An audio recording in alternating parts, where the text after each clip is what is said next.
The consensus among police officers here in North Carolina is that what happened in Baton Rouge and Dallas could also happen here.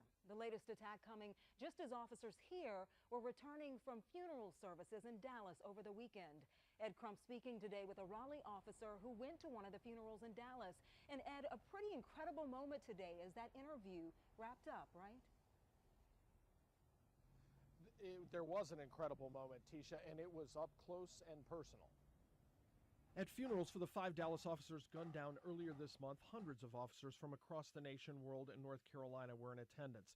Among them was Raleigh Police Captain Craig Haynes, who returned to Raleigh to the news that more officers were murdered in that ambush in Baton Rouge. We look at this and we realize that there's dangers out there. The greater concern for us, I really believe, is bridging that gap. As Haynes wrapped up speaking about the need for dialogue with those who have lost trust in police, a man approached. That guy in Dallas and all these other people that's doing what they do, we don't think like that. Every black person in this world don't think like that. I respect you. I appreciate that you leave your family to come take care of my family to protect me. After hugging Haynes, Quincy Brown conceded there is some strife between police and some in the black community, but maybe just not as much as some say.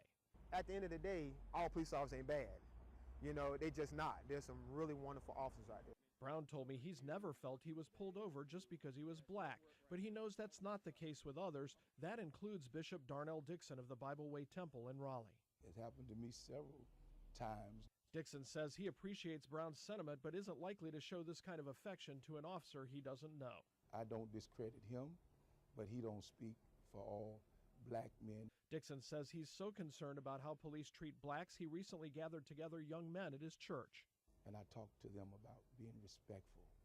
I talked to them about studying to know the policy of the police relative to being stopped, how you should act, and how you should respond.